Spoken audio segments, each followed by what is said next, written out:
चलिए आज हम लोग देखेंगे कि जो वेगा पल्स C31 जो है ये एक रडार है 80 गीगाहर्ट्ज फ्रीक्वेंसी के ऊपर काम करने वाला। ये कैसे काम करता है उसका फंक्शनैलिटी हम देखेंगे। दो तीन चीजें बहुत इंपॉर्टेंट होती हैं एक रडार के लिए। सबसे पहले उसका इंस्टॉलेशन की वो होना कहाँ है, लगेगा कहाँ पर, नोजल हाइट कैसी है, टोटल टैंक हाइट कैसी होती है। सो ये 3-4 पैरामीटर अगर आपके पास हैं तो आप ये रडार को बहुत आराम से इसको कमीशन कर सकते हैं। सबसे पहला पार्ट ये है कि इसका कनेक्शन साइज। तो ये आप देखोगे इस पे एक चूड़ी लगी हुई है, तो ये जो साइज है इसको कनेक्शन बोलते हैं। ये हर तरह का हो सकता है टैंक के ऊपर। हो सकता है ये चूड़ी का साइज 1 इंच हो, 1.5 इंच हो, 2 इंच हो, 3 इंच भी हो सकता है, या फिर ये एक फ्लैंज भी हो सकता है। तो आपको flange 1 inch, 2 inch, 3 inch, 4 inch इस टाइप के साइज में मिलते हैं, या इसके ऊपर आप एक अडेप्टर फ्लैंज लगा के भी इसको चला सकते हैं। ये हमेशा टॉप पे लगेगा, कभी भी ये साइड से नहीं लगता है, तो हमेशा टैंक के ऊपर हाइट के हिसाब से ये चलता है। और इसके अंदर अगर आप देखेंगे तो यहाँ पर हमारे पास इसके 2 बटन हैं। इस पे डिस्प्ले होता है जिसके साथ आप इसकी कॉन्फ़िगरेशन कर सकते हैं। इसकी टोटल हाइट है 15 मीटर और 15 मीटर की हाइट के लिए ये रडार बना हुआ है। सो कोई भी टंकी आपकी जो 15 मीटर तक की हाइट की है उसके ऊपर इसको लगाया जा सकता है। लेकिन इसके जो सिग्नल आउटपुट है वो 4 to 20 मिली एम्पियर्स है। अगर आपको किसी छोटी टंकी पे लगाना है, जैसे 3 मीटर की टंकी है या 4 मीटर की टंकी है, तो इसको सीधा इंस्टॉल करके इसकी रेंज को प्रोग्राम किया जा सकता है कि इसकी टोटल हाइट 4 मीटर है। तो जैसे ही आप इसकी 4 मीटर की हाइट इसके ऊपर प्रोग्राम करेंगे, ये ऑटोमेटिकली 4 मीटर का सिग्नल आउटपुट देना शुरू कर देगा 4 to 20 मिली एम्पियर की तरह से। सो आगे जाके आप अपने किसी इंडिकेटर के ऊपर, किसी के ऊपर जो आप दिखाना चाहते हैं वो आप दिखा सकते हैं। अभी हम इसको आगे एक्चुअली कॉन्फ़िगर करेंगे। ये 24 वोल्ट के ऊपर चलता है। हमारे पास एक इंस्ट्रूमेंट ऑलरेडी लगा हुआ है जो हम लोगों ने ऑलरेडी पावर ऑन किया हुआ है। तो अगर आप देखेंगे इसको हम लोगों ने 24 वोल्ट सप्लाई भी दी हुई है। ये इसके पीछे ग्लैंड है, कनेक्शन दिया है। ये अभी टेम्पररी कनेक्शन है, बट जब भी फील्ड में लगेगा ये प्रॉपर केबल के साथ ग्लैंड करके लगेगा। तो इसके ऊपर अगर आप देखेंगे तो आपको यहाँ पर इसका लेवल भी दिखेगा। तो उस हिसाब से ये डिस्प्ले यहाँ पर आता रहता है और यहाँ से आप उसको कॉन्फ़िगरेशन वगैरह कर सकते हैं। बिल्कुल सिंपल है, देखने में भी आसान है। इसको कड़ी धूप के अंदर भी इसको देखा जा सकता है। अभी हम इसको कॉन्फ़िगर करना शुरू करेंगे। इसकी सबसे बड़ी खासियत इस वेगा पल्स की ये है कि आपको कोई स्पेशल टूल्स नहीं लेने हैं। आम रडार के लिए आपको स्पेशल टूल चाहिए होते हैं, जिसके लिए आपको एक प्रोग्रामर चाहिए होता है। आपको एक हैंड हेल्ड प्रोग्रामर लेना पड़ता है, जिनकी कॉस्ट 50,000 रुपए से लेकर 4 लाख रुपए तक हो सकती है। इसकी खासियत ये है कि इसकी टेक्नोलॉजी में ब्लूटूथ होता है और ये ब्लूटूथ ऑटोमेटिकली आपके किसी भी एंड्रॉइड या आईफोन के साथ कनेक्ट हो सकता है। इसके ऊपर एक की लगी हुई है। ये हर एक रडार की अपनी इंडिविजुअल की होती है जो आपके एंड्रॉइड एप्लीकेशन के साथ कनेक्ट हो जाती है। ये एंड्रॉइड एप्लीकेशन वेगा की एप्लीकेशन स्टोर से फ्री डाउनलोड किया जा सकता है और ये किसी तरह के भी वेगा के रडार जहां पर ब्लूटूथ एनेबल कम्युनिकेशन है उसको यूज किया जा सकता है। तो आइए अब हम देखते हैं कि इसको ब्लूटूथ के ऊपर कम्युनिकेशन किया कैसे जाता है। तो अभी देखेंगे ये जो रडार है, आप इसके ऊपर हाइट देख सकते हैं। ये इस तरह का इसका डिस्प्ले आता है और अभी इसके साथ में अगर आप ये पेज देखेंगे, इस पेज के ऊपर ये वेगा की तरफ से आता है। इसका मॉडल नंबर वेगा पल्स 31 है, ये वेगा है और इसका ये सीरियल नंबर होता है। तो ये हर इंडिविजुअल, हर प्रोडक्ट का अपना एक सीरियल नंबर होता है और उसके साथ में QR कोड भी होता है। अगर किसी वजह से आप सीरियल नंबर नहीं देख सकते तो एक QR कोड को आप स्कैन कर सकते हैं। तो अगर आप देखेंगे ये वाला QR कोड है, ये स्टैंडर्ड हमारे किसी भी एंड्रॉइड ब्राउजर के साथ या किसी भी, अगर आपके पास आईफोन का है, आप उसको ब्राउज करेंगे, ये ऑटोमेटिकली एप्लीकेशन के थ्रू रीड किया जा सकता है। तो आइए अब हम एप्लीकेशन को चलाते हैं। तो ये सेटअप एंड डायग्नोसिस में जाएगा। ये अभी इस पहले रडार को सर्च करेगा। तो ब्लूटूथ डिवाइसेस आपकी जो सर्च हो रही हैं वो हो गई हैं। अब ये डिवाइस आपको दिख गई है, इसको कनेक्ट कीजिए।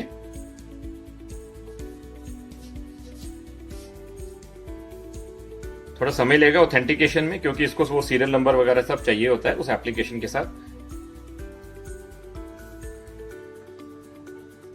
तो ये सीरियल नंबर आपको वेरिफिकेशन में अगर आप देखेंगे तो ये सीरियल नंबर यहां लिखा हुआ है 57427441 और यहां भी अगर एप्लीकेशन पे देखेंगे तो 57427441 सेम मैच कर रहा है।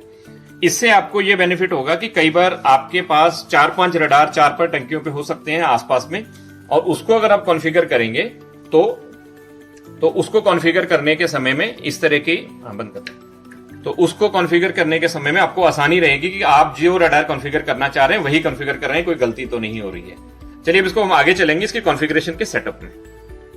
तो अगर आप आगे देखेंगे तो हमारे पास यहाँ पर सेटअप है। इस सेटअप के थ्रू आप काफी सारे पैरामीटर्स सेट कर सकते हैं, क्योंकि रडार खाली स्टोरेज के लिए काम नहीं आता है, और भी बहुत सारे एप्लीकेशन पे काम आता है। तो सारी कॉन्फ़िगरेशन मोबाइल के थ्रू ही की जा रही है।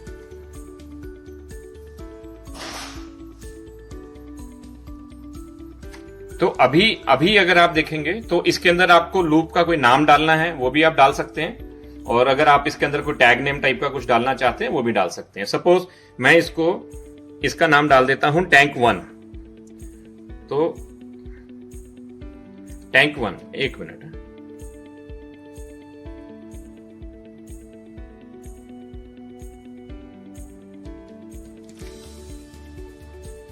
तो अभी टैंक 1 अगर हमने इसका नाम डाल दिया है तो अब ये टैग इसके हिसाब से ये सेव हो जाएगा।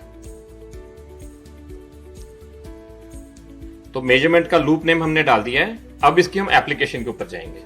तो एप्लीकेशन किस तरह की है, वो लिक्विड है, वो सॉलिड है, बल्क सॉलिड है, उस तरह से है। तो हम लोग नॉर्मली ज्यादातर रडार लिक्विड के लिए यूज करते हैं, पर ये एक अनोखा रडार है जिसके अंदर अगर आप चाहें तो सॉलिड के लिए भी इसको यूज कर सकते हैं। हम अभी लिक्विड ही देखेंगे, तो हम लिक्विड मेजर कर रहे हैं।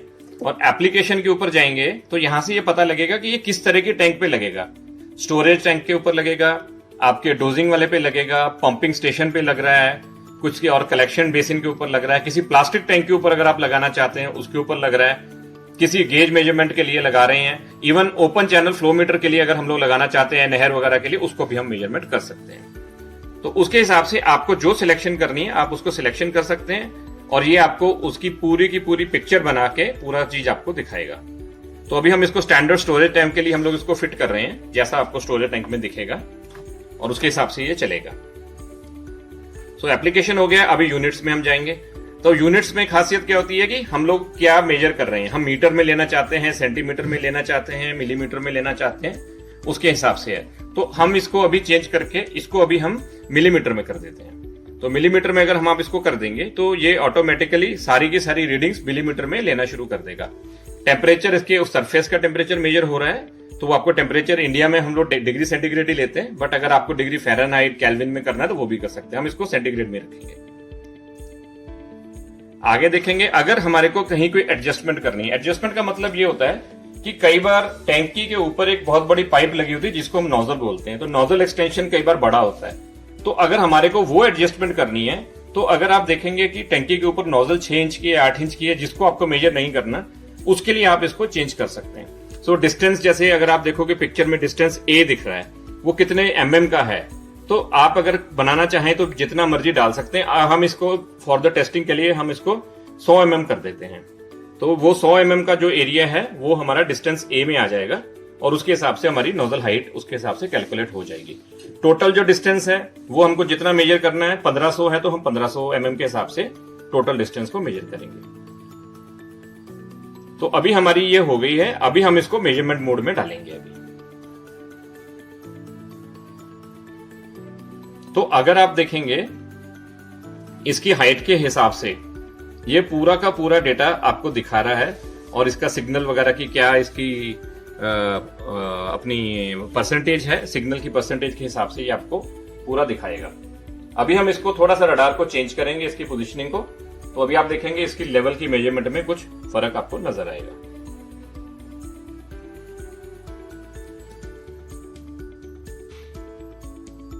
वो mm में आ गया ना, ठीक है। तो अगर आप देखेंगे तो इसकी mm के अंदर इसकी मेजरमेंट में फर्क आ रहा है।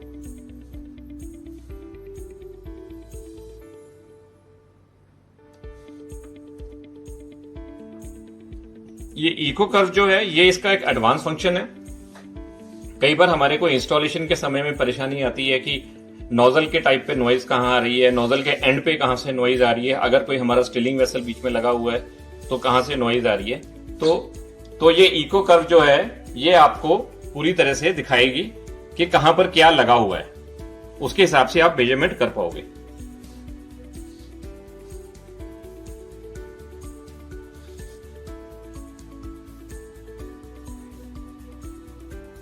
तो अभी अगर आप देखेंगे ये जो सारा का सारा सिग्नल है ये हम लोगों ने इको कर्व बोलते हैं इसको। ये इको कर्व से हमारे को पता चलता है कि जो हमारी नोजल्स है वहां पर से कहां कहां से नॉइज आ रही है, हमारे स्टिल वेल में कहां कहां से नॉइज आ रही है, और जो ये रडार है ये कहां कहां से लेवल को पकड़ पा रहा है, उसके बेस पर ये सिग्नल आता है। और ये इको कर्व जो भी हमारी लाइन में या हमारी इंस्टॉलेशन में डिफॉर्मिटीज हैं, सिग्नल्स आ रहे हैं, वो आ जाते हैं, वो हमें मिल जाते हैं। जैसे अगर आपका कोई टैंक है जिसमें एजिटेटर है या कोई मिक्सर है या कोई वॉल है या कोई सीडी है, उसके हिसाब से ये काम करता है और ये आपको बताएगा कि कहां पर क्या क्या है और कौन कौन से सिग्नल नॉइज सिग्नल्स हैं और कौन कौन से एक्चुअल सिग्नल है लेवल के। तो इस हिसाब से आप लोग इसको काम कर सकते हैं। तो इको कर्व आपको अपने मोबाइल पे मिल जाती है। बाकी किसी भी कंपनी के लिए आपको एक बहुत बड़ा सॉफ्टवेयर लेना पड़ता है जो एक बहुत मेहनत का काम है। तो आप अपना नॉर्मल मोबाइल लीजिए, उसके साथ ही इको कर्व अपनी प्रोग्राम करके उसको आप टेस्ट कर सकते हैं। अभी जो आपका ये इंस्ट्रूमेंट है, ये भी आपको पूरी मेजरमेंट भी दे रहा है। तो ये मेजरमेंट आप यहां से भी वेरीफाई कर सकते हैं सॉफ्टवेयर से। तो जैसे ही आप मेजरमेंट वैल्यू में जाएंगे तो ये आपको बताएगा कि टोटल रेंज का कितना परसेंटेज है, लीनियर परसेंटेज के हिसाब से कितना है और फिलिंग हाइट है। तो अगर आप देखेंगे जैसे इसमें 13979 mm की हाइट दिखा रहा है इस समय, तो ये इसकी एक्चुअल फिलिंग हाइट है। और जो डिस्टेंस है जो रडार का टॉप नोजल से है वो तकरीबन 1000 mm के करीब, यानी 1 मीटर के करीब हम लोग लेके बैठे हैं। तो इस हिसाब से अगर आप इसको चाहेंगे तो आप अपने आप इसको टेस्ट कर सकते हैं, एक्चुअल मेजरमेंट के हिसाब से भी आप इसको देख सकते हैं। तो इस तरीके से आपको ये इंस्ट्रूमेंट आपको काम करता रहेगा और आपको दिखाता रहेगा। देखेंगे ये जो रडार है बहुत ही आसान है कॉन्फ़िगर करने में। मैं चाहूंगा कि आप जितने लोग हैं आप कम से कम एक एक एप्लीकेशन पे इसको आधा एक घंटा टेस्टिंग करें, और अगर आपको किसी तरह की कोई परेशानी आती है तो मुझे बताएं। बिल्कुल आसान है, ये रडार ऑलमोस्ट 90% एप्लीकेशंस पे काम कर जाएगा। फिर भी अगर आपको ज्यादा जानकारी चाहिए, जो नीचे लिखे हुए लिंक के ऊपर आप मेरे से संपर्क करें और उसके बाद मैं आपको जो भी अगर आपकी क्वेरीज हो मैं आंसर